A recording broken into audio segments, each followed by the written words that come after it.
નમસ્કાર નમસ્કાર નમસ્કાર વિદ્યાર્થી મિત્રો, સ્વાગત છે આપ સર્વ વિદ્યાર્થી મિત્રોનું તમારી પોતાની યુટ્યુબ ચેનલ ઓશિયન જ્ઞાન લાઈવમાં.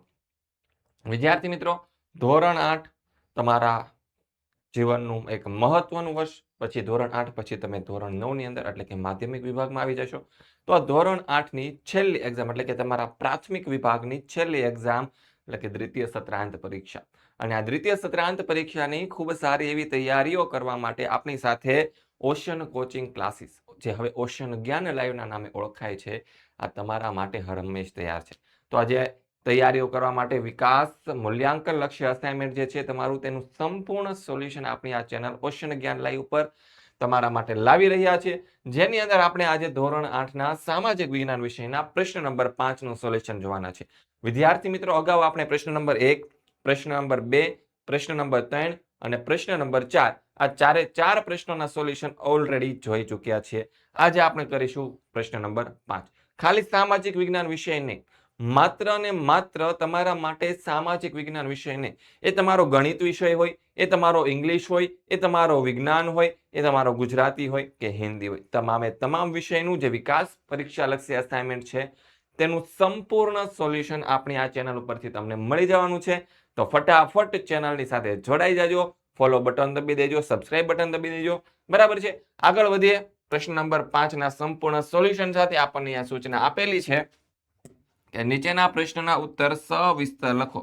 5 માંથી ગમે તે 4 પ્રશ્ન લખવાના હોય છે, ટોટલ 16 ગુણનો પ્રશ્ન હોય છે. તો શરૂઆત કરીએ પ્રકરણ નંબર 5 માંથી કે ભાઈ મહાત્મા ગાંધીના શિક્ષણ અંગેના વિચારો દર્શાવો. તો જવાબ આવશે મહાત્મા ગાંધીએ સ્વાતંત્ર્ય સંગ્રામની સાથે સાથે શિક્ષણ માટે પણ ભગીરથ કાર્ય કર્યું હતું. મતલબ કે ગાંધીજી જે હતા એ આપણા દેશને આઝાદી અપાવવા માટે તો કામ કરતા જ હતા, પણ આપણા દેશના લોકો છે એ સાક્ષર બને, એ લોકોની અંદર શિક્ષણ આવે, એના માટે પણ બહુ મહત્વપૂર્ણ કાર્ય કર્યા હતા. તેમણે ઈસવીસન 1936 ની અંદર વર્ધા શિક્ષણ યોજના શરૂ કરી હતી અને શિક્ષણ અંગે સુધારાઓની ભલામણો કરવાનો તેમને ડોક્ટર ઝાકીર હુસેનના અધ્યક્ષપદે શિક્ષણ સમિતિની રચના પણ કરી હતી. પછી મહાત્મા ગાંધીના મતે શું છે તો કે સાક્ષરતા એ શિક્ષણનો અંત કે પ્રારંભ નથી, તે તો માત્ર એક સાધન છે કે જેના દ્વારા પુરુષો અને સ્ત્રીઓને શિક્ષિત કરી શકાય છે. સાક્ષરતા કે એ અક્ષર જ્ઞાન નથી, એ સ્વયં શિક્ષણ નથી, એવું ગાંધીજી માનતા હતા. કોણ માનતું હતું? ગાંધીજી માનતા હતા. પછી ગાંધીજીએ પાશ્ચાત્ય શિક્ષણની સામે નઈ તાલીમ, પાશ્ચાત્ય શિક્ષણ એટલે કે જે પશ્ચિમી દેશોમાં જે રીતે શિક્ષણ આપવામાં આવતું ને, પશ્ચિમી દેશો એટલે કયા દેશો? તો કે યુરોપના દેશો. કયા દેશો? યુરોપના દેશોમાં જે રીતે શિક્ષણ આપવામાં આવતું એનાથી વિરુદ્ધ નઈ તાલીમ, બુનિયાદી શિક્ષણ, વર્ધા શિક્ષણ યોજના, પાયાની કેળવણી, ઉદ્યોગ શિક્ષણ વગેરે શૈક્ષણિક વિચારો અમલમાં મૂકી ભારતીય શિક્ષણ પ્રણાલીને ટકાવી રાખવાના પ્રયત્નો કર્યા હતા.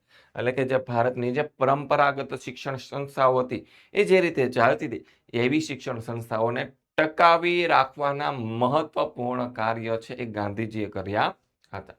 ગાંધીજીના મતે પ્રચલિત શિક્ષણ વિદ્યાર્થીનું યોગ્ય જીવન ઘડતર કરવામાં અને તેને રોજગારી આપવામાં નિષ્ફળ નીવડ્યું. એટલે ગાંધીજી એવું માનતા હતા પ્રચલિત શિક્ષણ એટલે કે પાશ્ચાત્ય શિક્ષણ જે છે, યુરોપિયન ઢબે જે શિક્ષણ આપવામાં આવતું હતું એનાથી યોગ્ય વિદ્યાર્થીનું યોગ્ય જીવન ઘડતર નહોતું થતું. એનાથી વિદ્યાર્થીઓ જે જ્યારે ભણીને બહાર આવે ત્યારે એની યોગ્ય નોકરીઓ અથવા તો જોબ અથવા તો રોજગારી નહોતા આપી શકતા. તેઓ પાયાના શિક્ષણને સ્વાશ્રયી અને વ્યવસાય લક્ષી બનાવવા ઈચ્છતા હતા. તેઓ માનતા હતા કે પ્રાથમિક શિક્ષણનો અભ્યાસક્રમ કેટલા વર્ષનો હોવો જોઈએ? તો કે 7 વર્ષનો હોવો જોઈએ, જેમાં વિદ્યાર્થીઓને વિભિન્ન વિષયનું સામાન્ય જ્ઞાન અને ક્રમશઃ હુન્નર શીખવવો જોઈએ. તેઓ પ્રાથમિક શિક્ષણ માતૃભાષામાં આપવાના હિમાયતી હતા. તેઓ વિદ્યાર્થીઓને હસ્તકૌશલ્ય, સુથારી કામ, લુહારી કામ, વણાટ કામ અને કાતણ ઉદ્યોગનું શિક્ષણ આપવાના હિમાયતી હતા. પછી બીજો સવાલ, ટૂંક નોંધ લખો બ્રહ્મો સમાજની પ્રવૃત્તિઓ. તો જોઈએ કે બ્રહ્મો સમાજની સ્થાપના કોણે કરી હતી? તો કે રાજા રામમોહન રાયે કરી હતી. કોણે કરી હતી? રાજા રામમોહન રાય. ભારતીય સમાજમાં ચાલતા કુરિવાજો સામે ઝુંબેશ ચલાવવા તેમજ સામાજિક સુધારા કરવા ઈસવીસન 1815 માં રાજા રામ મોહન રાયે આત્મીય સભા નામની સંસ્થા સ્થાપી હતી અને એ જ સંસ્થા ઈસવીસન 1828માં બ્રહ્મો સમાજના નામે પ્રચલિત થઈ હતી. અને બ્રહ્મો સમાજની મુખ્ય પ્રવૃત્તિઓ નીચે પ્રમાણે છે. એમાં પહેલી પ્રવૃત્તિ ઈસવીસન 1821માં સંવાદ કૌમુદી નામના પત્રથી સતી પ્રથા વિરુદ્ધ બંગાળમાં મોટા પાયે ઝુંબેશ ચલાવવામાં આવી હતી. પછી બીજું શું હતું તો કે બ્રહ્મો સમાજના પ્રયત્નથી ઈસવીસન 1829માં ગવર્નર જનરલ લોર્ડ વિલિયમ બેન્ટિકે સતી પ્રથા વિરુદ્ધ કાયદો કરી તેના પર પ્રતિબંધ મૂક્યો હતો.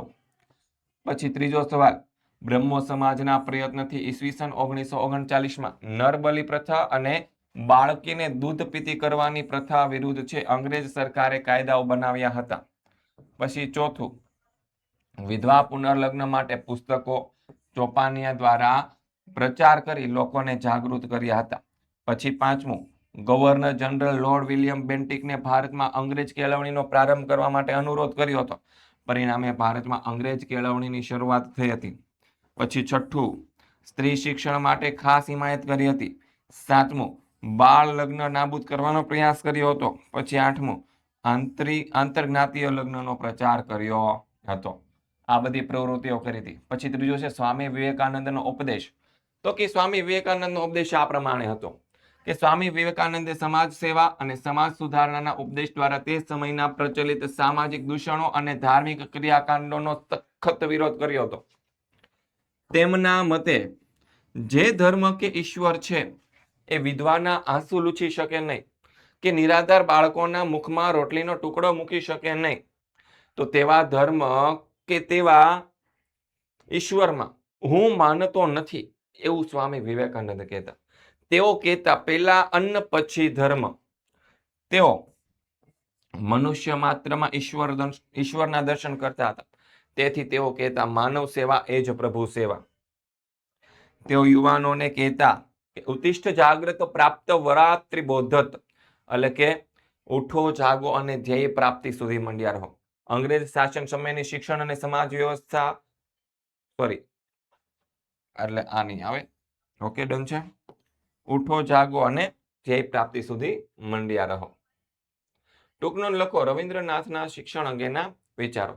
તો કે મહાન સાહિત્યકાર કવિવર રવિન્દ્રનાથ ટાગોર પ્રખર કેવા હતા તો કે પ્રકૃતિવાદી હતા. તેમના શિક્ષણ અંગેના વિચારો આ પ્રમાણે હતા. શું હતા તો કે તેઓ પ્રકૃતિલક્ષી શિક્ષણના હિમાયતી હતા. તેઓ માનતા હતા કે પ્રકૃતિના સાનિધ્યમાં જ જ્ઞાન મળે છે. પછી શિક્ષણ બાળકોનો સર્જનાત્મક વિકાસ કરે છે અને કવિવર રવિન્દ્રનાથ ટાગોરનું એવું હોવું જોઈએ.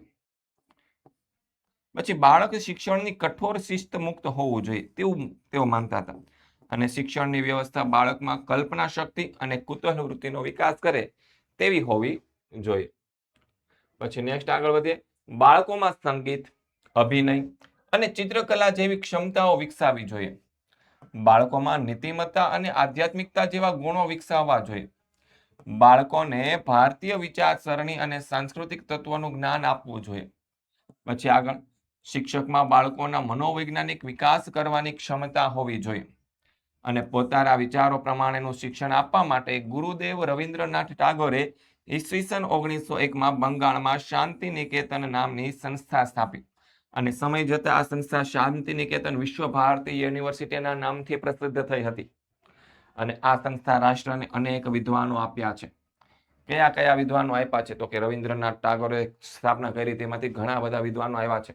અને હાલમાં તમે વિદ્યાર્થી મિત્રો ધોરણ 8માં અભ્યાસ કરો છો અને આવતા વર્ષે તમે ધોરણ 9 ની અંદર આવશો. અને જેટલું ઈઝી તમારું ધોરણ 8 હતું ને એટલું ઈઝી ધોરણ 9 રહેવાનું નથી.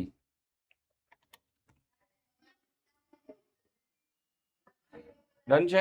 તો આ ધોરણ 9 ની શ્રેષ્ઠમાં શ્રેષ્ઠ તૈયારીઓ કરવા માટે આપણી ઓશન કોચિંગ ક્લાસીસ જે છે તે તમારા માટે લઈને આવી ગયું છે બ્રહ્માસ્ત્ર બેચ.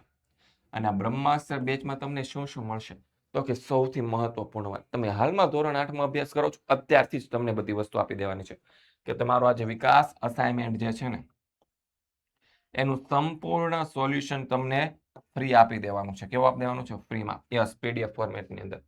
બરાબર છે. ધોરણ 8 દ્વિતીય સત્રાંત પરીક્ષાના પેપર અને એના સોલ્યુશન તમને મળશે. ધોરણ 8 દ્વિતીય સત્રાંત પરીક્ષાના તમને અસાઇનમેન્ટ પણ મળશે. પછી રેકોર્ડેડ અને લાઈવ ક્લાસ તમને મળશે. યુનિટ ટેસ્ટ તમને મળશે.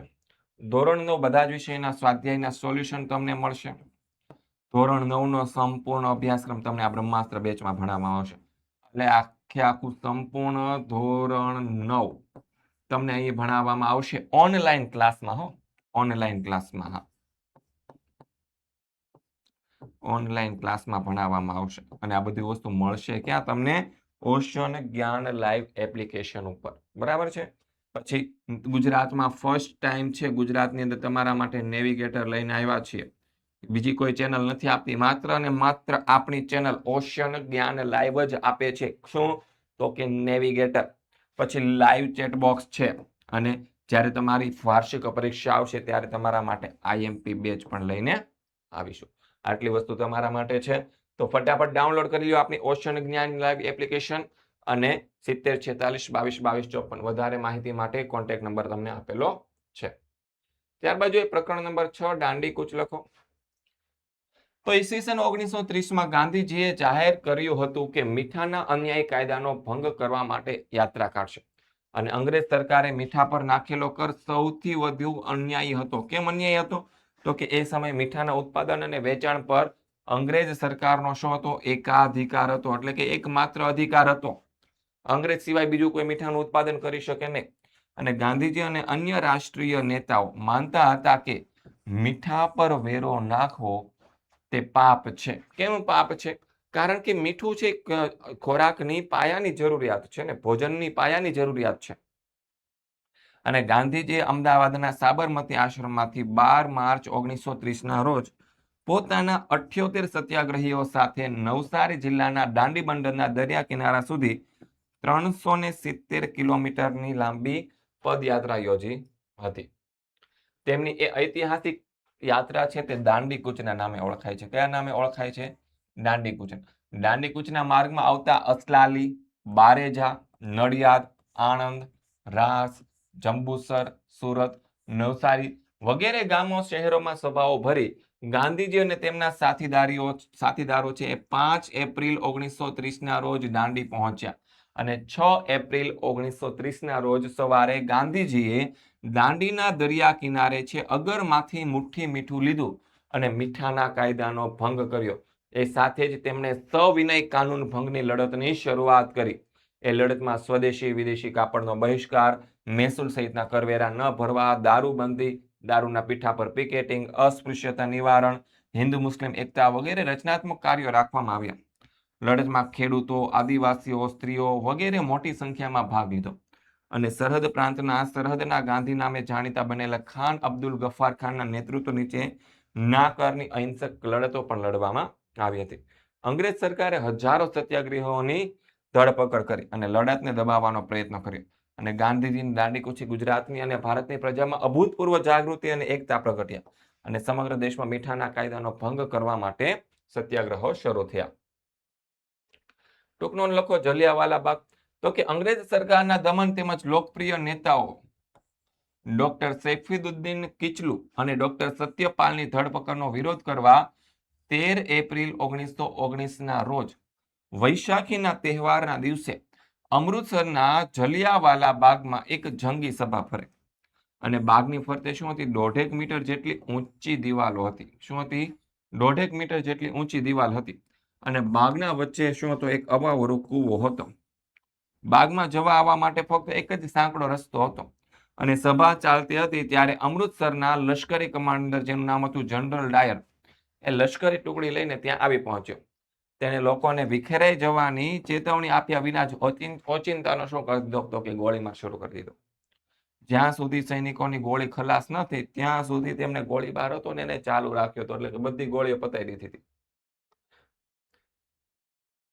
અને લશ્કરના ગોળીબારમાં લગભગ 1000 જેટલા લોકો હતા એ મૃત્યુ પામ્યા હતા.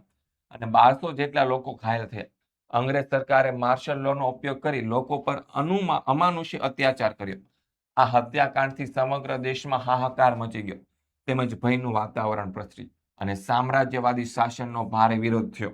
આ હત્યાકાંડથી વ્યથિત બનેલા ગાંધીજીએ અંગ્રેજ સરકારને આપેલા કેસરે હિંદનો ઇકબાલ હતો ને તે ત્યજી દીધો. અને રવિન્દ્રનાથ ટાગોર છે એને નાઇટહુડની જે પદવી આપવામાં આવી હતી ને એ પણ પાછી આપી દીધી. અને જલિયાવાલા બાગના હત્યાકાંડે આખા દેશમાં રાષ્ટ્રીય એકતા સ્થાપવામાં એક મહત્વનો ભાગ છે તે ભજવ્યો હતો અને અસહકારના ભાવિ આંદોલનની ભૂમિકા પૂરી પાડી હતી. ત્યારબાદ ભારતમાં થયેલી ક્રાંતિકારી પ્રવૃત્તિઓ જણાવો. તો કઈ કઈ ક્રાંતિકારી પ્રવૃત્તિ થઈ હતી? તો કે મહારાષ્ટ્રના વાસુદેવ બળવંત ફડકેના ભારતીય ક્રાંતિકારી પ્રવૃત્તિના પ્રથમ પ્રણેતા હતા.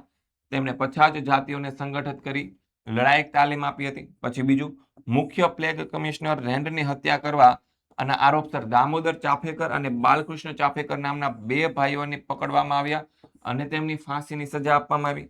પછી ત્રીજું, ઈસવીસન 1900માં વિનાયક દામોદર સાવરકરે મિત્રમેલા નામના ક્રાંતિકારી સંસ્થા સ્થાપી, જે પાછળથી અભિનવ ભારતના નામે જાણીતી થઈ. અને 1857 પ્રથમ સ્વાતંત્ર્ય સંગ્રામ નામનું તેમનું પુસ્તક હતું, તે પ્રકાશિત થયા પહેલા જ એને પ્રતિબંધિત થનારું પહેલું પુસ્તક બની ગયું હતું વિશ્વનું. તેમણે લંડનમાં ક્રાંતિકારી પ્રવૃત્તિઓ ચલાવી હતી. એ સમયે અંગ્રેજ સરકારે તેમની ધરપકડ કરી અને જન્મટીપની સજા હેઠળ તેમને અંદમાનની જેલમાં મોકલ્યા. અહીં તેમની તબિયત બગડતા ભારતમાં નજરકેદ હેઠળ રખાયા. પછી કોલકાતામાં સ્થપાયેલી અનુશીલન સમિતિના બારિન્દ્ર ઘોષે તેના મુખ્ય નેતા બન્યા.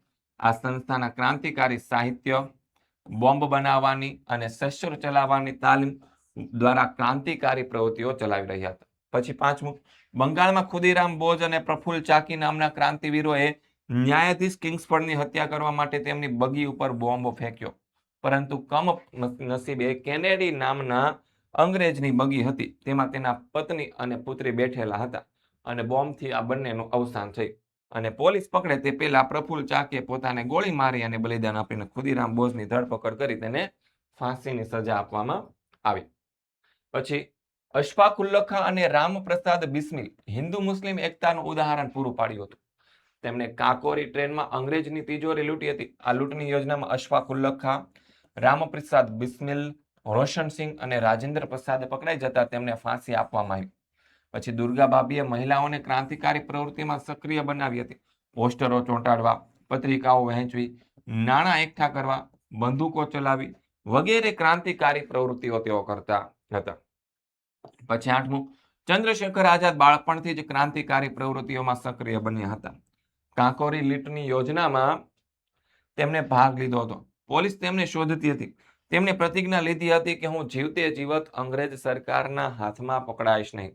અને ઈસવીસન 1931માં અલ્હાબાદના આલ્ફ્રેડ બાગમાં અંગ્રેજ પોલીસ સાથેના સંઘર્ષમાં ચંદ્રશેખર પોતાને જ પિસ્તોલથી શહીદી છે એ વહાવી લીધી હતી. પછી હિન્દ છોડો આંદોલન વિશે માહિતી આપો. તો કે બ્રિટિશ સરકારે હિન્દના નેતાઓને મનાવી લેવા ઈસવીસન 1945માં ક્રિપ્સ મિશનને ભારત મોકલ્યું અને ક્રિપ્સ મિશનની દરખાસ્તો ભારતના લોકોની સ્વતંત્રતાની માંગ સંતોષી શકે નહીં અને ક્રિપ્સ મિશન નિષ્ફળ ગયું અને ભારતની પ્રજામાં અંગ્રેજ સરકાર પ્રત્યે અસંતોષ વધતો ગયો. ગાંધીજીએ પ્રજાની હતાશા દૂર કરી તેમને આખરી લડત માટે તૈયાર કરી. મુંબઈમાં મળેલી કોંગ્રેસ મહાસમિતિની બેઠકમાં ગાંધીજીના નેતૃત્વમાં 8 ઓગસ્ટ 1942ની રાત્રે અંગ્રેજોને ભારત છોડી દેવા હિન્દ છોડોનો ઐતિહાસિક ઠરાવ પસાર કરવામાં આવ્યો. ગાંધીજીએ જાહેર કર્યું કે આઝાદી માટે મારી આ અંતિમ લડત છે. આજે છુપાઈને કશું કરવાનું નથી, કરેંગે યા મરેંગે. ઓકે, ડન છે. પછી નેક્સ્ટ આગળ વધીએ. આ સભામાં જ ગાંધીજીએ અંગ્રેજ સરકારને હિન્દ છોડોનો આદેશ આપ્યો. હિન્દ છોડોના ઠરાવના બીજા દિવસે વહેલી સવારે અંગ્રેજ સરકારે ગાંધીજી, વલ્લભભાઈ પટેલ, જવાહરલાલ નહેરુ, મૌલાના આઝાદ ઉપરાંત દેશના અગ્રગણ્ય નેતાઓની ધરપકડ કરી તેમને જેલમાં પૂર્યા. પરિણામે ભારતના શહેરો અને ગામડાઓમાં હડતાલો પડી. દેશભરમાં ખેડૂતો, મજૂરો, વિદ્યાર્થીઓ, શિક્ષકો, વેપારીઓ, મહિલાઓ વગેરે હિન્દ છોડોની લડતમાં સક્રિય ભાગ લીધો અને દેશભરમાં લોકોએ રેલવે સ્ટેશનો, પોલીસ સ્ટેશનો, પોસ્ટ ઓફિસો, સરકારી મકાનો વગેરેને ભારે નુકસાન પહોંચાડ્યું. સમગ્ર ભારતમાં મિલકતને લૂંટવાના અને આગ લગાડવાના બનાવો મોટી સંખ્યામાં બન્યા અને લડતને વ્યાપક બનાવવા દેશના ઘણા વિસ્તારોમાં લોકોએ પોતાના રાષ્ટ્ર સરકારોની રચના કરી. પછી આગળ અંગ્રેજ સરકારે હિન્દ છોડો આંદોલનને દબાવી દેવા દમનકારી પગલાઓ ભર્યા. ઈસવીસન 1943ના અંત સુધીમાં અંગ્રેજ સરકારે મોટી સંખ્યામાં સ્વાતંત્ર્ય સેનાનીઓની ધરપકડ કરી, તેમને જેલમાં પૂર્યા. આ આંદોલનમાં ઘણા લોકો હતા એ મૃત્યુ પામ્યા, તેમજ અનેક લોકો છે એ ગોળીબારીમાં ઘવાયા. આમ છતાં અંગ્રેજ સરકાર આ આંદોલનને સંપૂર્ણપણે દબાવી શકી હતી નહીં. આથી અંગ્રેજ સરકારને ખાતરી થઈ ગઈ કે હવે ભારતને વધુ સમય સુધી પરાધીન રાખવાની શક્ય નથી. પ્રકરણ નંબર 7, કલાકારનો પરિચય આપો. કલાગુરુ રવિશંકર રાવળ. તો કે રવિશંકર રાવળે મુંબઈમાં જે સ્કૂલ ઓફ આર્ટમાં કલા શિક્ષણ મેળવીને અમદાવાદને પોતાની કર્મભૂમિ બનાવી હતી. તેમણે ગુજરાતને ચિત્રકલા ક્ષેત્રે નવી દિશા બતાવી હતી. બોમ્બે આર્ટ સોસાયટીના વાર્ષિક પ્રદર્શનમાં રવિશંકર રાવળનો તેમનું બિલ્વમંગળ ચિત્ર છે એ રજૂ કર્યું હતું. એ ચિત્રને સુવર્ણ પદક મળ્યું હતું અને એ ચિત્ર રાજપૂત શૈલીની ઢબે સપાટ રંગોમાં દોરેલું હતું. બોમ્બે આર્ટ સોસાયટીના વાર્ષિક પ્રદર્શનના ચિત્ર રજૂ કરનાર પ્રથમ ગુજરાતી કલાકાર હતા એ કલાગુરુ રવિશંકર રાવળ હતા. ઈસવીસન 1924માં તેમણે કુમાર નામના માસિકનો પ્રારંભ કર્યો હતો અને કુમાર માસિકથી લોકોને કલાકારો અને તેમના ચિત્રનો પરિચય થયો હતો. રવિશંકર રાવળે લોકોને કલામાં સંસ્કાર આપ્યા હતા અને કલા પ્રત્યે લોકોમાં રસવૃત્તિ અને જાગૃતિ કેળવી હતી. તેમણે પોતાને ત્યાં ગુજરાત કલા સંઘની સ્થાપના કરીને યુવા પેઢીને મફત ચિત્ર તાલીમ આપી હતી અને 12 માર્ચ 1922ના રોજ અમદાવાદની કોર્ટમાં શાહીબાગમાં આવેલું સર્કિટ હાઉસમાં ગાંધીજી અને શંકરલાલ બેંકર ઉપર રાજદ્રોહના આરોપસર જે મુકદ્દમો ચાલતો હતો તે ઐતિહાસિક ઘટનાને નજરે જોઈને રવિશંકર રાવળે ઉપર દર્શાવેલું શીઘ્ર ચિત્ર દોર્યું હતું. બરાબર છે. પછી આગળ જોઈએ, ટૂંક નોંધ લખો. રાજા રવિ વર્મા. રાજા રવિ વર્માનો જન્મ ઈસવીસન 1848માં કેરળ રાજ્યના કિલીમનુર ગામના રાજવી કુટુંબમાં થયો હતો. તેથી તેઓ રાજા રવિ વર્મા તરીકે જાણીતા બન્યા હતા. તેમના સમયમાં ચિત્રકલાના ક્ષેત્રે પાશ્ચાત્ય કલાની વિશેષ અસર જોવા મળી હતી. રાજા રવિ વર્માએ રામાસ્વામી નાયડુ, થિયોડોર જેન્સન અને રાજવી કુટુંબમાંથી આવતા યુરોપિયન મહેમાન ચિત્રકારો પાસેથી ચિત્રકલાનું શિક્ષણ અને માર્ગદર્શન પ્રાપ્ત કરી તેમણે પોતાની આગવી ચિત્રશૈલી વિકસાવી હતી. તેમના ચિત્રો વાસ્તવદર્શી છે. વ્યક્તિ ચિત્ર બનાવવામાં તેઓ પાવરઘા હતા. તેમના ચિત્રોમાં ભાવને બદલે દૈનિકનું સ્થાન ખૂબ જ અગત્યનું હતું અને પૌરાણિક ધર્મગ્રંથો, સંસ્કૃત સાહિત્યમાં આપેલ લેખિત પ્રસંગો અને પાત્રોને કેન્દ્રમાં રાખી રાજા રવિ વર્માએ તૈયાર કરેલા તૈલચિત્ર છે એ ખૂબ જ ખ્યાતિ પામ્યા હતા. તેમના ચિત્રમાં વિરાટનો દરબાર, ગંગા અવતરણ, ઉર્વશી, શંકુતલા, પોર્ટ્રેટ લેડી ઓફ વગેરે મુખ્ય છે. અને રાજા રવિ વર્માએ ઈસવીસન 1894માં મુંબઈના ઘાટકોપરના લિથોગ્રાફી પ્રિન્ટિંગ પ્રેસ શરૂ કર્યું હતું.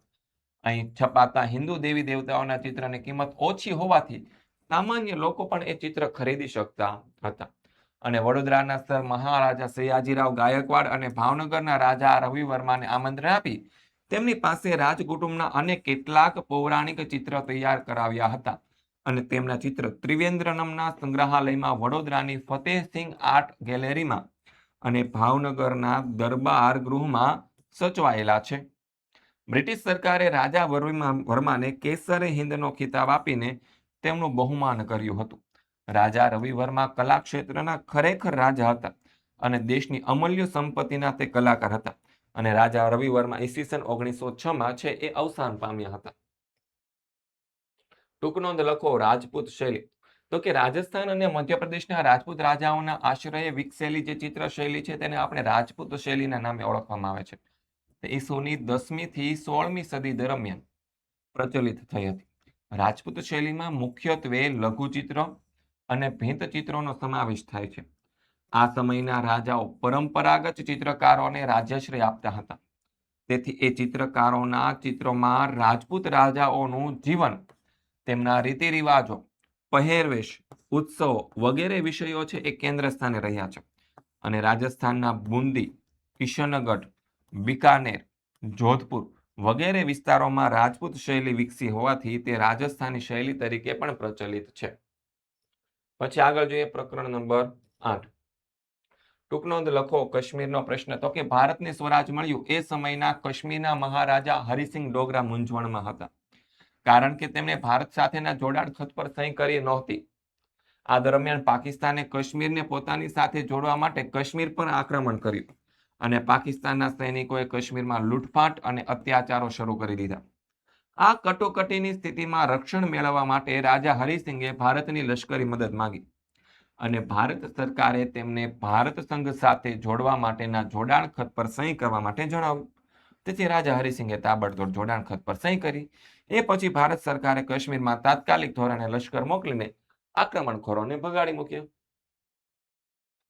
પરંતુ એ દરમિયાન પાકિસ્તાને કાશ્મીરના ત્રીજા ભાગના પ્રદેશ પર પોતાનો ગેરકાયદેસર લશ્કરી કબજો જમાવ્યો હતો. એ ભાગ પરત મેળવવા ભારત સરકારે પાકિસ્તાન વિરુદ્ધ સંયુક્ત રાષ્ટ્રની સલામતી સમિતિમાં ફરિયાદ કરી અને આ સલામતી સમિતિએ યુદ્ધ વિરામ કરવા જણાવ્યું. જમ્મુ અને કાશ્મીરના રાજ્યના ત્રીજા ભાગ પર પાકિસ્તાનનો કબજો અંકુશ ચાલુ છે, જેને આજે POK એટલે કે પાકિસ્તાન ઓક્યુપાઈડ કાશ્મીર તરીકે ઓળખવામાં આવે છે. તે વાસ્તવમાં ભારતનો જ ભાગ છે અને કાશ્મીર કાયદેસર રીતે ભારતનો જ ભાગ છે. તે હકીકત નિર્વિવાદિત છે. આજે કાશ્મીરનો પ્રશ્ન ભારત અને પાકિસ્તાન વચ્ચેના સંબંધનો સળગતો પ્રશ્ન છે. કેવો છે? સળગતો ફાયર. યસ, ડન છે. પછી નેક્સ્ટ આગળ વધીએ. પંચવર્ષીય યોજનાથી થયેલા આર્થિક વિકાસ વિશે વાત લખો. તો ઈસવીસન 1950માં ભારત સરકારે બંધારણના ધ્યેયો અને આદર્શોને ચરિતાર્થ કરવા આયોજન પંચની રચના કરી. એ આયોજન પંચ આ છે નીતિ આયોગ તરીકે ઓળખાય છે. નીતિ આયોગ ભારતનું લાંબા ગાળાનું અને ટૂંકા ગાળાનું આર્થિક આયોજન કરે છે. ભારતના આર્થિક આયોજનના મુખ્ય ઉદ્દેશોમાં દેશનો ઝડપી વિકાસ અને વૃદ્ધિ, આર્થિક અસમાનતામાં ઘટાડો, ગરીબી ઘટાડવી, પૂર્ણ રોજગારી પ્રાપ્ત કરવી, સ્વાવલંબન, ભાવ સ્થિરતા, શૈક્ષણિક વિકાસ વગેરેને સિદ્ધ કરવા પંચવર્ષીય યોજનાઓ છે એ શરૂ કરવામાં આવી હતી. ઈસવીસન 1951 થી 1956ના વર્ષો દરમિયાન પ્રથમ પંચવર્ષીય યોજનાઓ શરૂ કરવામાં આવી હતી અને પંચવર્ષીય યોજનાઓના સમયગાળા દરમિયાન આયોજનબદ્ધ આર્થિક વિકાસના પ્રયત્ન થયા હતા. પછી ઔદ્યોગિક વિકાસના હેતુથી ભારે અને પાયાના ઉદ્યોગો સ્થાપવામાં આવ્યા. પરિણામે ઔદ્યોગિક ઉત્પાદનમાં દેશ મહદ અંશે સ્વાવલંબી બન્યો છે. કૃષિ ક્ષેત્રે કરેલા સુધારાના કારણે દેશ અન્ન ઉત્પાદનમાં સ્વાવલંબી બન્યો છે. એટલું જ નહીં, આજે દેશમાંથી અનાજની નિકાસ થાય છે. આ ઘટના હરિયાળી ક્રાંતિ કહેવાય છે. દૂધ ઉત્પાદનમાં શ્વેત ક્રાંતિ અને તેલીબિયાના ઉત્પાદનમાં પીળી ક્રાંતિ દ્વારા ઉત્પાદનમાં વધારાની દિશામાં વિકાસશીલ પગલાં લેવામાં આવી રહ્યા છે. દેશમાંથી ગરીબ અને આર્થિક અસમાનતા ઘટાડવા ગરીબી નિવારણના અનેક કાર્યક્રમો અમલમાં મૂકવામાં આવ્યા છે. પંચવર્ષીય યોજનાઓના પરિણામ સ્વરૂપ આજે રાષ્ટ્રીય આવક અને માથાદીઠ આવકમાં વધારો થયો છે. પછી ગરીબી ઘટાડવા, આવકની અસમાનતા ઘટાડવા, રોજગારીની તકો વધારવા, શિક્ષણનો પ્રચાર પ્રસાર કરવા, ગરીબોને આવશ્યક ચીજ વસ્તુઓ આપવા વગેરે માટે સરકાર પ્રયત્નશીલ રહી છે અને પંચવર્ષીય યોજનાના આરોગ્યલક્ષી કાર્યક્રમોને લીધે દેશની પ્રજાના આરોગ્યમાં અને સરેરાશ આયુષ્યમાં સુધારો થયો છે. દેશમાંથી શીતળાનો રોગ નાબૂદ થયો છે. બાળ આરોગ્ય અને બાળ મૃત્યુદરમાં ઘટાડો થયો છે અને શિક્ષણના પ્રમાણમાં વધારો થવાથી સાક્ષરતાના દરમાં વધારો થયો છે. પછી આગળ દેશી રાજ્યોના એકીકરણ અને વિલીનીકરણ વિશે માહિતી આપો. તો કે સ્વરાજ મળ્યું ત્યારે ભારતમાં નાના મોટા મળીને 562 જેટલા દેશી રાજ્યો હતા. કાશ્મીર, હૈદરાબાદ અને મૈસૂર આ બધા મોટા રાજ્યો હતા. બધા દેશી રાજ્યોના રાજાઓ અને નવાબોને ભારતીય સંઘમાં જોડવા માટે સમજાવવા એ ખૂબ મોટું અને ભગીરથ કાર્ય હતું. આઝાદી પ્રાપ્ત થતા સૌપ્રથમ ભાવનગરના મહારાજા કૃષ્ણકુમાર સિંહજીએ ભાવનગરમાં જવાબદાર સરકારનો શુભારંભ કર્યો અને સરદાર પટેલના પ્રયત્નથી સંયુક્ત સૌરાષ્ટ્ર રાજ્યની રચના થતા ભાવનગર રાજ્ય છે એ 15 ફેબ્રુઆરી 1948માં તેમાં વિલીન થઈ ગયું. સૌરાષ્ટ્ર રાજ્યની રચનાની એ ઘટનાને જવાહરલાલ નહેરુએ છે સમકાલીન ઇતિહાસનું સૌથી વિશેષ નોંધપાત્ર એકીકરણ ગણાવ્યું હતું. સ્વાતંત્રતા મેળવ્યા પછી તત્કાલિક નાયક વડાપ્રધાન અને ગૃહપ્રધાન વલ્લભભાઈ પટેલે દેશી રાજ્યના રાજાઓને અપીલ કરી કે તેમના શાસન હેઠળની પ્રજા અને ભારતીય સંઘના હિતમાં તેઓ પોતાના રાજ્યનો સ્વેચ્છાએ ત્યાગ કરે અને એક મજબૂત, અખંડ અને સમૃદ્ધ ભારતનો પાયો નાખવામાં પોતાની સંમતિ આપે. સરદાર પટેલે તેમના સચિવ વીપી મેનનની મદદથી દેશી રાજ્યો માટે એક જોડાણ ખત અને જૈસે થે કરારનો મુસદ્દો તૈયાર કર્યો. સરદાર પટેલે વ્યવહારુ બુદ્ધિથી લગભગ બધા દેશી રાજ્યોની ભારતીય સંઘમાં વિલીનીકરણની પ્રક્રિયા શરૂ કરી. તેમણે ભારત સરકાર વતી રાજ્યોને તેમના સલિયાણા, તેમનો દરજ્જો, તેમના હકો અને સરદાર વલ્લભભાઈ પટેલે હિતોના રક્ષણની ખાતરી આપી હતી. કાશ્મીર, જૂનાગઢ અને હૈદરાબાદના શાસકો સિવાયના બધા રાજાઓએ જોડાણ ખત પર હસ્તાક્ષર કરી પોતાના રાજ્યો અને રિયાસતોને ભારતીય સંઘ સાથે જોડી દીધા. હૈદરાબાદના નિઝામ સામે પોલીસ પગલું ભરી તેમના હિતોના રક્ષણની બાંયધરી આપી હૈદરાબાદને ભારતીય સંઘ સાથે જોડી દેવામાં આવ્યું અને હૈદરાબાદના વિલીનીકરણમાં શ્રી કનૈયાલાલ મુનશીએ મહત્વની ભૂમિકા ભજવી હતી અને જૂનાગઢના નવાબ સામે લશ્કરી કાર્યવાહી તેમજ પ્રજાની પ્રબળ ઈચ્છા શક્તિ વડે જૂનાગઢને ભારતીય સંઘ સાથે જોડી દેવામાં આવ્યું હતું. ભારતને સ્વરાજ મળ્યું તે સમયે કાશ્મીરના મહારાજા હરિસિંહ ડોગરા એ ભારત સાથેના જોડાણ ખત પર સહી કરી ન હતી. એ દરમિયાન પાકિસ્તાને કાશ્મીરને પોતાની સાથે જોડવા માટે કાશ્મીર પર આક્રમણ કર્યું અને રાજા હરિસિંહે તાબડતોડ જોડાણ ખત પર સહી કરી. એ પછી ભારત સરકારે કાશ્મીરમાં તાત્કાલિક ધોરણે લશ્કર મોકલીને આક્રમણખોરોને નસાડી મૂક્યા. નસાડી એટલે કે ભગાડી મૂક્યા. પરંતુ એ દરમિયાન પાકિસ્તાને કાશ્મીરના ત્રીજા ભાગ ઉપર ગેરકાયદેસર લશ્કરી કબજો જમાવી દીધો હતો. આઝાદી પછીના વર્ષોમાં ભારત સાધેલી પ્રગતિ વિશે ટૂંકમાં માહિતી આપો. તો કે ભારતે લોકશાહીના આદર્શને જીવંત રાખેલ છે તે એક ગૌરવપ્રદ ઉપલબ્ધિ છે. આઝાદીથી અત્યાર સુધી લોકસભા, રાજ્યસભા, વિધાનસભા અને સ્થાનિક સ્વરાજની સંસ્થાની અનેક ચૂંટણીઓ સફળતાપૂર્વક પૂર્ણ થઈ છે. દેશના નાગરિકોને પુખ્ત મતાધિકાર આપવામાં આવ્યો છે અને ભારતમાં મૂળભૂત અધિકારોનું યથાર્થ પાલન થાય છે અને ભારતમાં પ્રેસ સ્વાતંત્ર્ય છે, નિષ્પક્ષ અને તટસ્થ ન્યાયતંત્ર છે. દેશમાં ભાષાકીય અને ધાર્મિક વિવિધતા તથા પ્રાદેશિક અસમાનતાઓ હોવા છતાં રાષ્ટ્રીય એકતા પ્રવર્તે છે અને વિશ્વના અન્ય વિકાસશીલ દેશોની તુલનામાં ભારતે આઝાદી પછીના વર્ષોમાં વિજ્ઞાન અને ટેકનોલોજીના ક્ષેત્રે અભૂતપૂર્વ સિદ્ધિઓ પ્રાપ્ત કરીને વિકસિત દેશોની સાથે બરોબરી કરી છે અને મર્યાદિત અને અલ્પ સાધનો, સાક્ષરતાનું ઓછું પ્રમાણ વગેરે સમસ્યાઓ હોવા છતાં ભારતે આ ક્ષેત્રે સાધેલો વિકાસ અદ્વિતીય છે. પરમાણુ વિજ્ઞાન અને ટેકનોલોજીનો શાંતિમય ઉપયોગ અને તેના દ્વારા વિકાસની પ્રક્રિયામાં ભારતે નોંધપાત્ર પ્રગતિ સાધી છે. ઇલેક્ટ્રોનિક્સ, ઉર્જા, લોખંડ પોલાદ, ટેલિકોમ્યુનિકેશન, રાસાયણિક ખાતરો, સિમેન્ટ, પેટ્રોકેમિકલ્સ વગેરે ક્ષેત્રમાં ભારતે હરણફાળ ભરી છે. ભારતે અવકાશ સંશોધન ક્ષેત્રે અસાધારણ સિદ્ધિઓ પ્રાપ્ત કરી છે. ભારતે આર્યભટ્ટ, ભાસ્કર, રોહિણી જેવા ઉપગ્રહો અવકાશમાં છોડ્યા તેમજ અવકાશમાં ઉપગ્રહો છોડવા માટેના વ્હીકલ એટલે કે GSLV Jio synchronise satellite launch vehicle વિકસાવવામાં આવ્યા. મંગળ ગ્રહ પર પહોંચવા માટેનું મંગળ અભિયાન અને ઉપગ્રહો છોડવા સાધેલું સંપૂર્ણ સ્વાવલંબન વગેરે ભારતની વિશિષ્ટ અને નોંધપાત્ર સિદ્ધિઓ રહી છે. વિશ્વના દેશોએ પણ ભારતીય સિદ્ધિઓની નોંધ લીધી છે. આમ આઝાદી પછીના વર્ષોમાં ભારતે અપ્રતિમ પ્રગતિ છે એ સાધી છે. પ્રકરણ નંબર 12 જોઈએ કે ટૂંકનો લખો મુંબઈનો સુતરાઉ કાપડ ઉદ્યોગ. તો કે મુંબઈમાં પહેલી સફળ યાંત્રિક મિલ છે 1854માં સ્થપાઈ અને મુંબઈમાં સુતરાઉ કાપડ ઉદ્યોગને ઝડપી વિકસ્યો તેનું મુખ્ય કારણો આ પ્રમાણે છે. પેલું તો શું છે તો કે મુંબઈમાં સૂતરના તાંતણના અનુકૂળ એવી ભેજવાળી આબોહવા છે. પછી મુંબઈ સારું બંદર છે તેથી અહીંથી કાપડ માટેની યંત્ર સામગ્રીની આયાત થઈ શકે છે. પછી તો કે મુંબઈ મહારાષ્ટ્રમાં આવેલું છે.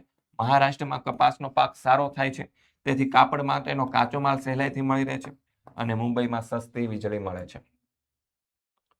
મિલોમાં કામ કરવા માટે મજૂરો અને કારીગરો અહીંથી મળી રહે છે. મુંબઈ રેલવે મોટું મથક છે. તે દેશના અન્ય ભાગો સાથે રેલવેથી જોડાયેલું છે તેથી માલ લાવવાની અને મોકલવાની અનુકૂળતા પડે અને મુંબઈમાં સાહસિક અને ધનાઢ્ય વેપારીઓ વસે છે તેમજ અહીં બેંકોની સારી સુવિધાઓ પણ છે.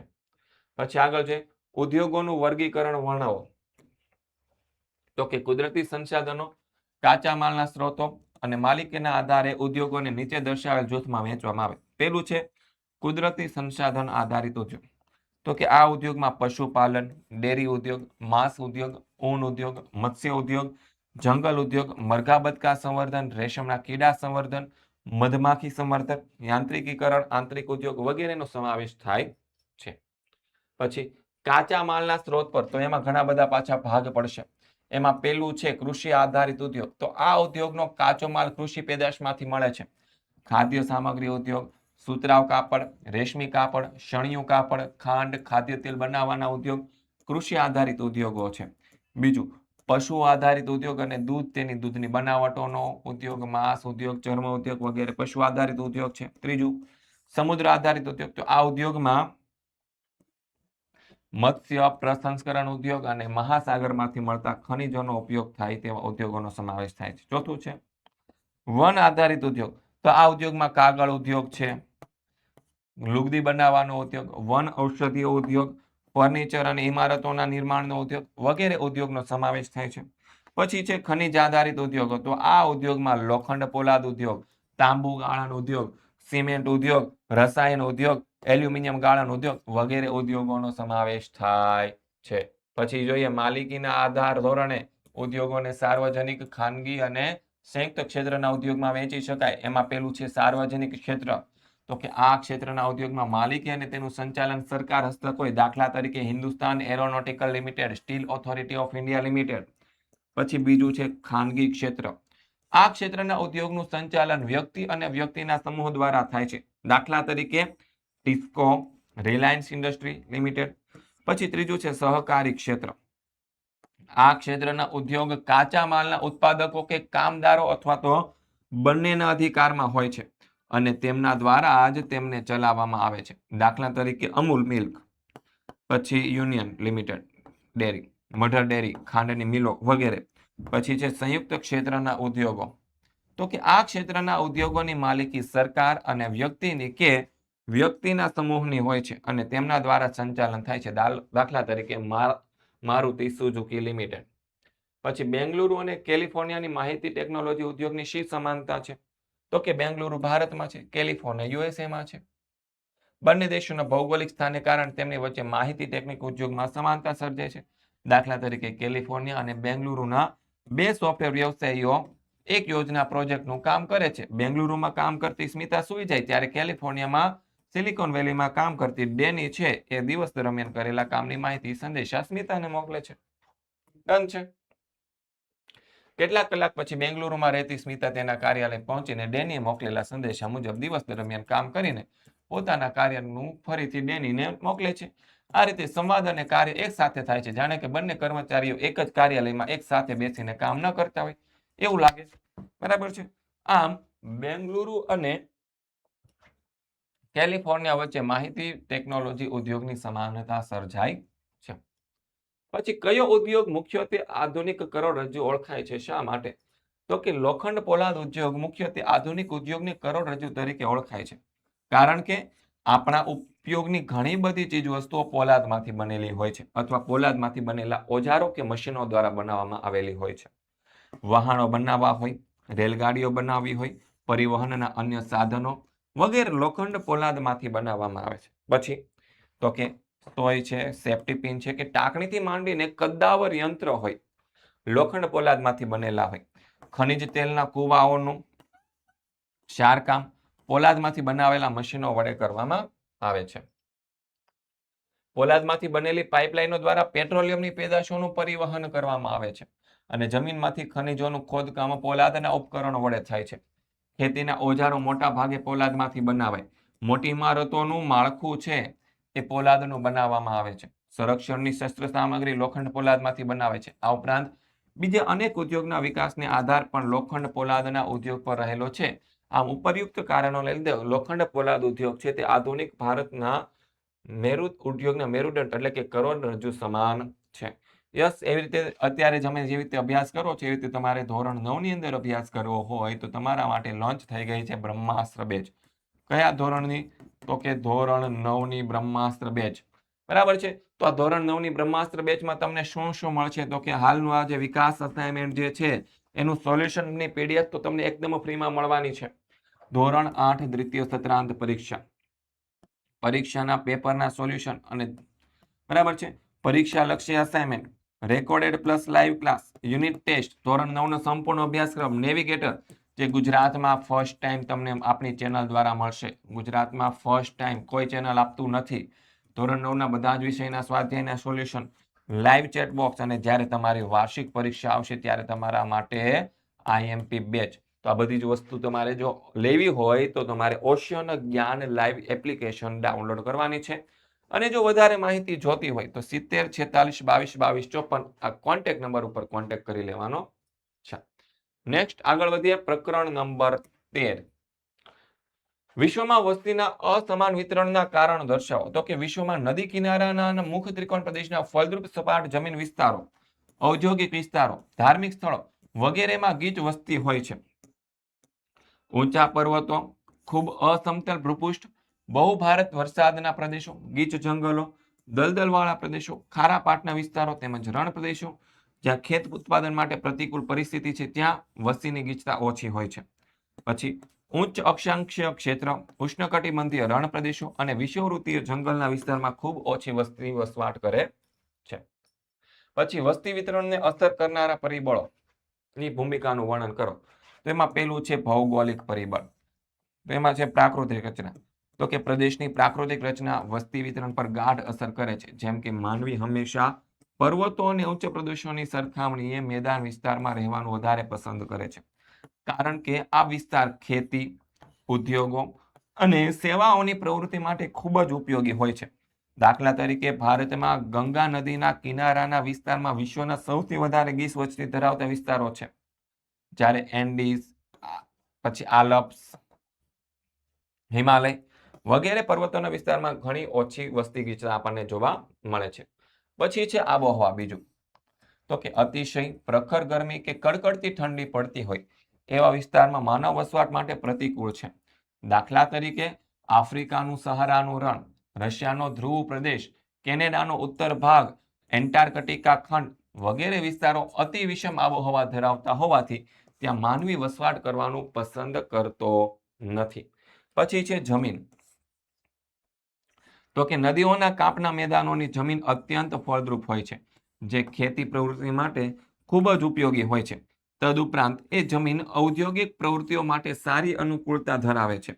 ભારતમાં ગંગા, યમુના અને બ્રહ્મપુત્રા નદીઓ બરાબર છે.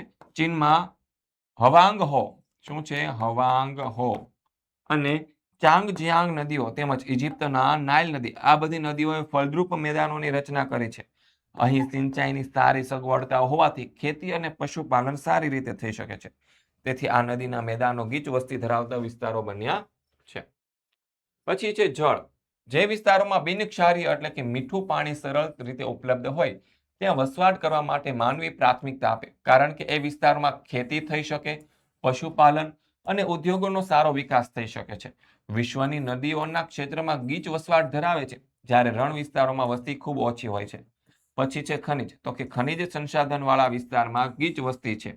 હીરાની ખાણો ધરાવતા દક્ષિણ આફ્રિકાના અને ખનિજ તેલના ક્ષેત્રવાળા મધ્ય પૂર્વ એશિયામાં વસ્તીના ગીચ વધારે છે. પછી સામાજિક, સાંસ્કૃતિક અને આર્થિક પરિબળો. તો એમાં પેલું જોઈએ સામાજિક પરિબળ, કે સાનુકૂળ રહેઠાણો તેમજ શિક્ષણ અને સ્વાસ્થ્યની સારી સગવડો વાળા વિસ્તારોમાં વસ્તીની ગીચતા વધારે હોય. દાખલા તરીકે મહારાષ્ટ્રનું પુણે શહેર. પછી સાંસ્કૃતિક પરિબળ. તો કે પરિવાર, ધર્મ અને સાંસ્કૃતિક મહત્વ ધરાવતા સ્થાનો વસ્તીને વસવાટ માટે આકર્ષિત કરે છે. ઉદાહરણ તરીકે ઉત્તર પ્રદેશમાં ગંગા નદીના કિનારે આવેલું વારાણસી, ઇઝરાયલમાં આવેલું જેરુસલેમ, ઇટાલીની રાજધાની રોમમાં આવેલ વેટિકન સિટી. પછી જોઈએ આર્થિક પરિબળ. તો કે ઔદ્યોગિક વિસ્તારમાં રોજગારીની નવી નવી તકો ઊભી રહે છે, તેથી એ વિસ્તારમાં મોટી સંખ્યામાં વસ્તીનો વસવાટ માટે પ્રેરિત કરે છે. દાખલા તરીકે જાપાનમાં આવેલું ઓસાકા શહેર અને ભારતમાં મહારાષ્ટ્રમાં આવેલું મુંબઈ શહેર, આ બંને શહેરો ઔદ્યોગિક ક્ષેત્ર હોવાથી ગીચ વસવાટના સ્થળો બન્યા છે. પ્રકરણ નંબર 14 જોઈએ. ટૂંકનો લખો તીડ પ્રકોપ. તો કે તીડ પ્રકોપ એક જૈવિક આપત્તિ છે. કેવી આપત્તિ છે? તો કે જૈવિક આપત્તિ છે. તીડ એ એક પ્રકારનું કીટક છે. એક અંદાજ મુજબ વિશ્વમાં તેની અંદાજિત 11,000 જેટલી પ્રજાતિઓ જોવા મળે છે. તે ઝુંડમાં રહે છે. એક ઝુંડમાં તે લાખોની સંખ્યામાં હોય છે અને સામાન્ય રીતે તીડ રણ વિસ્તારમાં જોવા મળે છે. તીડના શરીરની લંબાઈ 1.5 થી 2 ઇંચ જેટલી હોય છે. ઉડવા માટે તેની પીઠ પર મજબૂત પાંખ હોય છે. તેના પાછળના 2 પગ આગળના પગની સરખામણીએ લાંબા હોય છે. તેના માથા ઉપર એન્ટેના જેવા 2 વાળ હોય છે. તેથી તે 2 થી 2.5 ફૂટ લાંબો કૂદકો મારી શકે છે અને તે પવનની દિશામાં આગળ વધતા જતા હોય છે. ગુજરાતમાં આક્રમણ કરતા તીડ રણતીડ કે ડેઝર્ટ લેક્ટસના નામે ઓળખાય છે. તીડની આ પ્રજાતિ ભારત, પાકિસ્તાન અને આફ્રિકા ખંડના કેટલાક દેશોમાં આપણને જોવા મળે છે. તેને પોતાના વજનની બરાબર ખાવાની ટેવ છે, તેથી તે ખાઉધરા તીડના નામે ઓળખાય છે. પુખ્ત થતા તે રેતીમાં ઈંડા મૂકે છે. તે દિવસ દરમિયાન ઉડે છે અને રાત્રિ દરમિયાન તે કોઈ જગ્યાએ રાતવાસો કરે અને લીમડા સિવાય તે બધા જ પ્રકારની વનસ્પતિ ખાય. જે વિસ્તારમાં તીડ રાતવાસો કરે ત્યાં ખેતીના પાકને, લીલી વનસ્પતિના પાંદડાને સફાચટ એટલે કે ખાઈ જાય, કઈ રહેવા દે નહીં. અને બાગાયતી ખેતીના બગીચા પર તીડ ત્રાટકે તો લીંબુ, ખારેક, દાડમ, જામફળ, આંબળા વગેરેના પાકને ભારે નુકસાન પહોંચાડે છે. પરિણામે ખેડૂતોને ભારે આર્થિક નુકસાની વેઠવી પડે છે. જે ક્ષેત્રમાં તીડનો ઉપદ્રવ થાય ત્યાં ખેતી પાકોના અભાવે દુષ્કાળની પરિસ્થિતિનું સર્જન થાય છે. જોકે આજના સમયમાં વાહન વ્યવહારની સુવિધાને લીધે બીજા પ્રદેશોમાંથી અનાજ અને ઘાસચારો લાવીને દુકાળની પરિસ્થિતિ નિવારી શકાય છે. તીડની ઉપદ્રવ હોકી હોય તેવા વિસ્તારમાં ખેતીવાડી વિભાગની સૂચના મુજબ તીડ નિયંત્રક દવાનો છંટકાવ થનારા નુકસાનને ઘટાડી શકાય. પછી ભૂસ્ખલનને અટકાવવાના ઉપાયો જણાવો. તો કે ભૂસ્ખલન એ પર્વતીય વિસ્તારની એક મોટી સમસ્યા છે, જેને રોકવા માટે સૌપ્રથમ વનીકરણ પર ભાર મૂકવો જોઈએ. કારણ કે વૃક્ષોના મૂળ માટીને મજબૂતાઈથી જકડી રાખે છે અને તેને સરકતી અટકાવે છે. જે વિસ્તારમાં ભૂસ્ખલન થવાની વધુ શક્યતા હોય ત્યાં નીચેના ભાગને મજબૂત રક્ષણાત્મક દિવાલો બનાવવી જોઈએ, જે ઉપરથી પડતા કાટમાળને રોકી શકે. આ ઉપરાંત પર્વતીય ઢોળા ઉપર વરસાદી પાણીનો નિકાસ માટે ડ્રેનેજ કંટ્રોલની યોગ્ય વ્યવસ્થા કરવી અત્યંત જરૂરી છે, જેથી પાણી જમીનમાં ઉતરીને માટીને પોચી ન બનાવે. ખેતી માટે પણ સીધા ઢોળાવોને બદલે પગથિયા પદ્ધતિ અપનાવવી જોઈએ. અંતે ભૂસ્તરીય નકશાઓ તૈયાર કરીને જોખમી વિસ્તારોની ઓળખ કરવી જોઈએ અને ત્યાં રહેણાંક કે મોટા બાંધકામો કરવા પર પ્રતિબંધ મૂકવો જોઈએ. પછી ઔદ્યોગિક અકસ્માતમાં થનારા અકસ્માતોની વિગતો જણાવતો કે ઔદ્યોગિક પ્રક્રિયામાં વપરાતા નાના મોટા યંત્ર સંચાલન સમય અને ઉત્પાદનમાં વપરાતી સામગ્રીની હેરફેર તેમજ તૈયાર થયેલા માલના સંગ્રહણ કે હેરફેર સમયે અકસ્માતની સંભાવના રહેલી હોય છે. ક્યારેક માનવીય ભૂલ કે યંત્રોની સાર સંભાળના અભાવે યાંત્રિક ખરાબીથી અકસ્માત થાય છે. પછી જંતુનાશક બનાવતા કારખાનામાંથી ઝેરી વાયુનું ગળતર, ફટાકડાના કારખાનામાં વિસ્ફોટ, પ્લાસ્ટિક જેવી સળગી ઉઠે એવી સામગ્રી બનાવતા કારખાનામાં ફાટી નીકળતી આગ, રિફાઇનરીઓમાં વિસ્ફોટ કે આગ, રસાયણો બનાવવામાં કારખાનામાં પ્રક્રિયા દરમિયાન ફાટી નીકળતી આગ કે વિસ્ફોટ, પરમાણુ ઉર્જા ઉત્પન્ન કરતા એકમોમાં ફાટી નીકળતી આગ વગેરે ઔદ્યોગિક અકસ્માતો ગણાય છે. પ્રકરણ નંબર 17 જોઈએ. ટૂંકનો લખો ન્યાયતંત્રની સ્વતંત્રતા. તો કે ન્યાયની દેવીનું ચિત્ર જે છે તેની આંખે પાટા બાંધેલા છે અને તેના હાથમાં ત્રાજવું છે. તે સૂચવે છે કે ન્યાયની દેવી ગમો અણગમો પે પક્ષપાત રાખ્યા વિના ન્યાય તોળે છે. શું તોળે છે? ન્યાય. ન્યાયની દેવી હાથમાં રહેલી તલવાર દર્શાવે છે કે ગુનો સાબિત થાય તો ગુનેગારને ચોક્કસ સજા કરવામાં આવશે અને ન્યાયતંત્ર માટે ન્યાયની દેવીનું આ પ્રતીક ઘણું સૂચવે છે. દેશના કારોબારી તંત્ર લાગવગ, શેશરમ, લાલચ કે દબાણમાં આવ્યા વિના ન્યાયાધીશો નિષ્પક્ષ, તટસ્થ, પ્રામાણિકપણે અને નિર્ભય રીતે ન્યાય આપી શકે અને પોતાની ફરજો બજાવી શકે તે માટે ન્યાયતંત્રને કારોબારીથી સ્વતંત્ર રાખવામાં આવ્યું છે અને ભારતના બંધારણમાં આ માટે ખાસ જોગવાઈઓ કરીને ન્યાયતંત્રની સ્વતંત્રતાનું રક્ષણ આપવામાં આવ્યું છે. વડી અદાલતો કે સર્વોચ્ચ અદાલતના ન્યાયાધીશનો વ્યવહાર અયોગ્ય કે તેમની બિનકાર્યક્ષમતા પુરાવાર થાય તો મહાભિયોગની કાર્યવાહી દ્વારા તેમને હોદ્દા પરથી દૂર કરી શકાય છે. ભારતનું ન્યાયતંત્ર સંપૂર્ણપણે સંસ્થા આધારિત છે. ન્યાયતંત્રમાં વ્યક્તિ ગમે તેટલો સર્વોચ્ચ પદ પર બિરાજમાન હોય કે મહાન હોય, પરંતુ તે કાયદાથી પરે નથી. કોઈ પણ વ્યક્તિનું મરજીથી કે ન્યાયતંત્ર પર ચાલતું નથી અને પ્રતિનિધિઓએ ઘડેલા અને અમલમાં મૂકેલા કાયદાનું જ ચાલે છે. પછી ટૂંક નોંધ લખો. સર્વોચ્ચ અદાલત. આપણા દેશની સર્વોચ્ચ અદાલત દિલ્હીમાં છે. દેશની બધી જ અદાલતોમાં સર્વોચ્ચ અદાલતનું સ્થાન સૌથી ઊંચું છે. ભારતમાં સર્વોચ્ચ અદાલતની સ્થાપના 28 જાન્યુઆરી 1950ના રોજ થઈ હતી અને ભારતના રાષ્ટ્રપ્રધાન મંત્રીની સલાહથી સર્વોચ્ચ અદાલતના વરિષ્ઠ ન્યાયમૂર્તિ અને અન્ય ન્યાયમૂર્તિની નિમણૂક તેમની નોકરીના સમયગાળાના આધારે કરે છે. સર્વોચ્ચ અદાલતના વરિષ્ઠ ન્યાયમૂર્તિની નિમણૂક સામાન્ય રીતે પરિપક્વતા એટલે કે પરિપક્વતા એટલે કે સેનિયોરિટીના આધારે કરવામાં આવે છે. વરિષ્ઠતા શેના આધારે?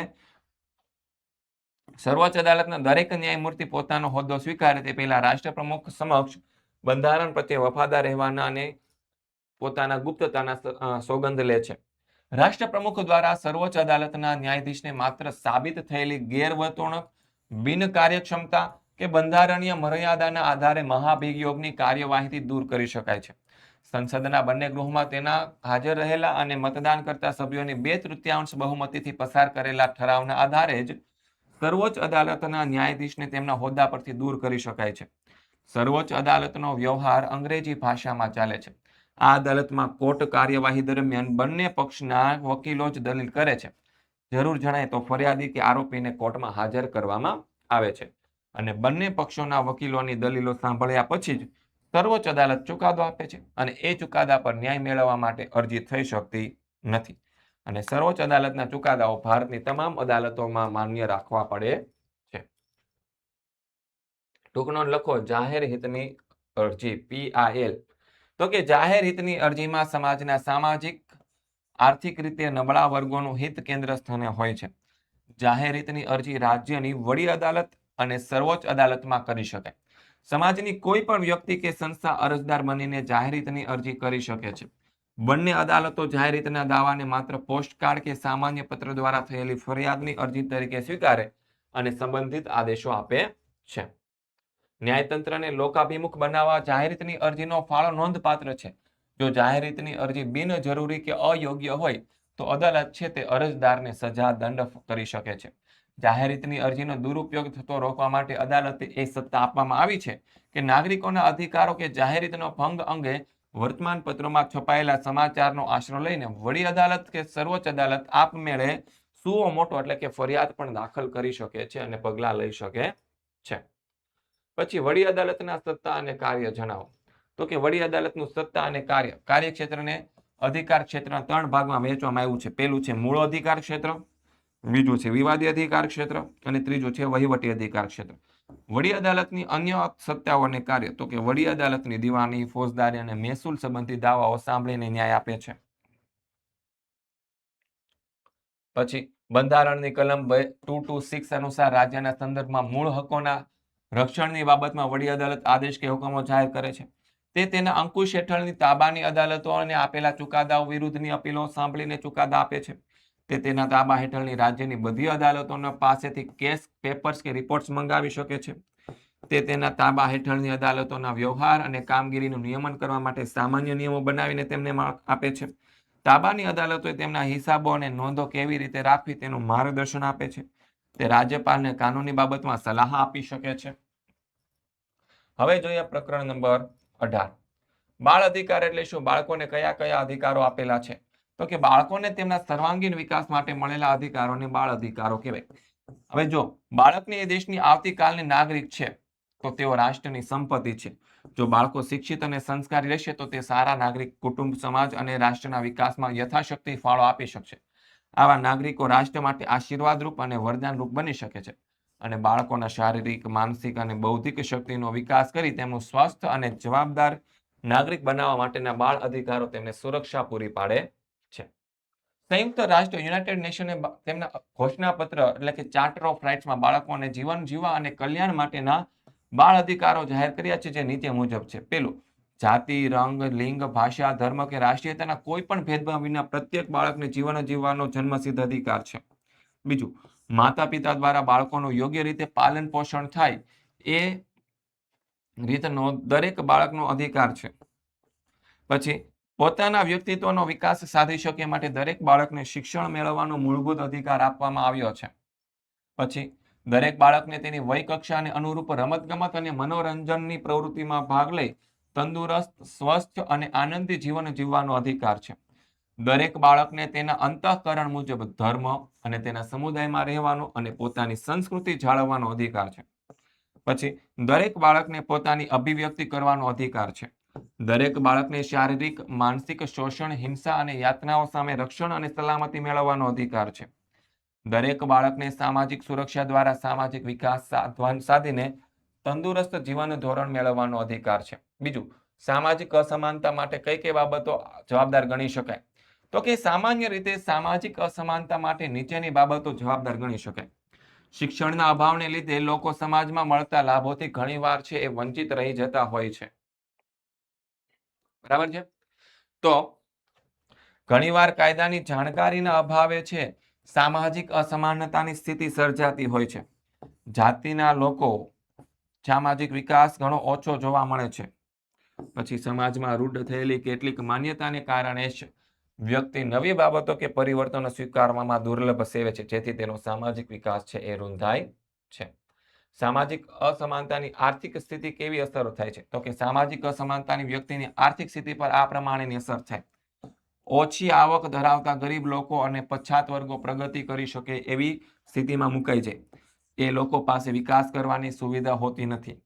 તેઓ અન્યની સામે પ્રતિકાર કરવાની ક્ષમતા ધરાવતા નથી. તેઓ શોષિત અને વંચિત રહી જાય. તેઓ વંશ પરંપરાગત ગરીબીનો ભોગ બને છે. તેઓને 2 ટક પૂરતું ભોજન પણ મળતું નથી. તેમની પાસે રહેવા માટે પૂરતા પ્રમાણમાં મોકળાશવાળી જગ્યા નથી. તેઓને ગંદા વિસ્તારમાં રહેવું પડે. તેઓ અનેક નાના મોટા રોગોથી પીડાતા હોય. તેમના બાળકોને ભણવાની ઉંમરે મજૂરી કરવી પડે અને તેઓ પોષણયુક્ત આહાર મળતો નથી. તેથી તેઓ શારીરિક રીતે અશક્ત છે.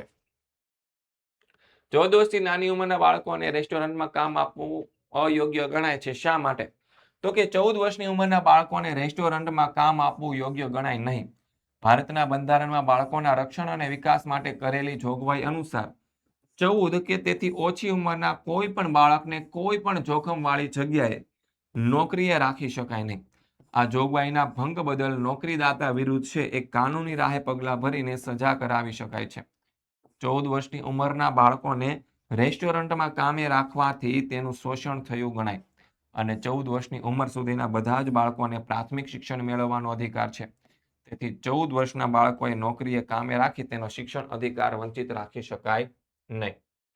પછી પ્રકરણ નંબર 19. માર્ગ અકસ્માત નિવારવા માટે કઈ કઈ બાબતો ધ્યાનમાં રાખવી જોઈએ? તો કે સરકારની ભૂમિકા. ભારત સરકારના માર્ગ પરિવહન અને રાજમાર્ગ મંત્રાલય દ્વારા માર્ગ અકસ્માતની સંખ્યા ઘટાડવા માટે ગંભીર પગલાં લેવામાં આવે છે.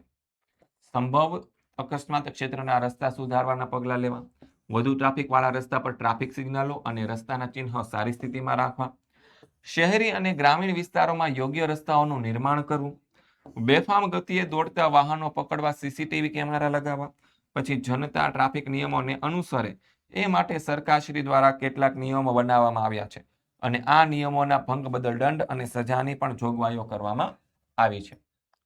એવા સંજોગોમાં રાજકીય સ્વતંત્રતાનો કોઈ અર્થ રહેતો નથી. તો કે આઝાદી પહેલા ખૂબ લાંબા સમય સુધી ભારતીય પ્રજા રાજકીય રીતે પરાધીન હતી. અંગ્રેજો અને તે અગાઉના શાસકોએ ભારતીય સમાજને માનસિક રીતે સંકુચિત રાખવાના પ્રયત્ન કર્યા.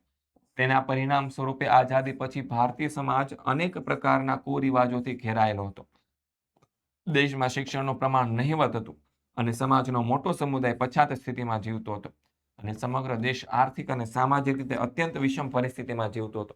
આ પ્રકારના સમાજમાં, આ પ્રકારના સંજોગોમાં સામાજિક, આર્થિક અને સામાજિક વિકાસ સાધવો એ દેશની સરકારની પ્રાથમિક સમસ્યા હતી. કારણ કે સમાજનો આર્થિક અને સામાજિક વિકાસ સાધ્યા વિના રાજકીય સ્વતંત્રતાનો કોઈ હક રહેતો નથી. ટૂંકનો લખો શિક્ષણ અને આરોગ્ય ક્ષેત્રે સરકારની ભૂમિકા. તો કે ઈસવીસન 2009માં કેન્દ્ર સરકારે બંધારણમાં દર્શાવ્યા મુજબ 6 થી 14 વર્ષની વય જૂથના તમામ બાળકો માટે પ્રાથમિક શિક્ષણ મફત અને ફરજિયાત બનાવવામાં આવ્યું છે. આ કાયદા મુજબ આજે દરેક ગામમાં પ્રાથમિક શાળા સ્થાપવામાં આવી છે. સરકારે દરેક પ્રાથમિક શાળામાં વર્ગખંડો, પ્રયોગશાળાઓ, પીવાનું ચોખ્ખું પાણી, વીજળી, શૌચાલય, મધ્યાહન ભોજનની વ્યવસ્થા, શિક્ષકોની લાયકાત અને નિમણૂકના ધોરણો શાળાને આર્થિક સહાય રૂપે અનુદાન વગેરે જોગવાઈઓ કરી છે. સરકારે કેટલીક માધ્યમિક શાળાઓ અને મહાશાળાઓનું સંચાલન કરે છે. સરકારે કેટલીક ટેકનિકલ કોલેજોનું પણ સંચાલન કરે છે. આમ શિક્ષણ ક્ષેત્રે સરકાર મહત્વની ભૂમિકા અદા કરે છે. શિક્ષણ અને આરોગ્યના ક્ષેત્રો ભારતમાં આરોગ્ય ક્ષેત્રે સારી પ્રગતિ થઈ છે. ભારતે સરકારે બાળકોના આરોગ્યની ખાસ તકેદારી રૂપે બાળ રસીકરણની કાર્યક્રમ શરૂ કર્યા છે. એ કાર્યક્રમ અનુસાર OVP એટલે કે પોલિયો માટે, BCG જે ક્ષય માટે, હેપેટાઇટ બી ઝેરી કમળા માટે અને DPT એટલે કે હેપ્ટેથેરિયા એટલે કે મોટી ઉધરસ અને ધનુર માટે ઓરી ટાઇફોઇડ વિરોધી રસી વગેરે રસીઓ આપીને બાળકોને આરોગ્યમાં સુધારો લાવી શકાયો છે. અને સરકારના પ્રયત્નથી ઘણા રોગો પર નિયંત્રણ સાધી શકાયું છે. ગુજરાત સરકારે મહિલાઓના આરોગ્ય માટે મમતા કાર્યક્રમ સગર્ભા માતાની નોંધણી કરીને તેને મમતા કાર્ડ આપવામાં આવી છે. સગર્ભા મહિલાના આરોગ્યની નિયમિત તપાસ કરીને સારવાર અને બાળકોના જન્મ પછી રસીકરણ કાર્યક્રમ દ્વારા માતા અને બાળકની તંદુરસ્તીની કાળજી લેવામાં આવે છે. રાજ્યના મોટા ભાગના ગામોમાં પ્રાથમિક આરોગ્ય કેન્દ્ર, તાલુકા અને જિલ્લા મથકે તથા શહેરોમાં સરકારી હોસ્પિટલો ચલાવે છે. આમ આરોગ્ય ક્ષેત્રે ભારત સરકારે પ્રશંસનીય ભૂમિકા ભજવી છે. સોશિયલ ઇન્ડસ્ટ્રીયલ ઝોનમાં ઉદ્યોગ શરૂ કરવાથી મળતા લાભો જણાવો. તો કે સ્પેશિયલ ઇન્ડસ્ટ્રીયલ ઝોનમાં ઉદ્યોગ શરૂ કરવાથી ઉદ્યોગકારને નીચેના લાભો મળે. પેલું, ઉદ્યોગ માટે જમીન બજાર ભાવ કરતાં ઓછી કિંમતે આપવામાં આવે. બીજું, ઉદ્યોગના પ્રકાર મુજબ સબસિડી આપવામાં આવે છે. પછી ઉદ્યોગ માટે જરૂરી પાણી અને વીજળી જેવી સુવિધાઓ વાજબી કિંમતે આપવામાં આવે છે. પછી ઝોનમાં રોડ, ગટર જેવી વ્યવસ્થા પૂરી પાડવામાં આવે છે. પછી બેંકમાંથી ઓછા વ્યાજની લોન આપવામાં આવે છે. પછી કેટલાક સમય સુધી જુદા જુદા કરવેરામાંથી પણ મુક્તિ આપવામાં આવે છે. બસ વિદ્યાર્થી મિત્રો, આ તો સંપૂર્ણપણે તમારા ધોરણ 8નું વિકાસ મૂલ્યાંકન લક્ષી અસાઇનમેન્ટનું સંપૂર્ણ સોલ્યુશન. હવે નેક્સ્ટ તમારી વાર્ષિક પરીક્ષા, દ્વિતીય સત્રાંત પરીક્ષાની જબરજસ્ત તૈયારી સાથે આપણે નવા વિડીયો લાવવાના છીએ. તો આપણી સાથે જોડાયેલા રહેજો.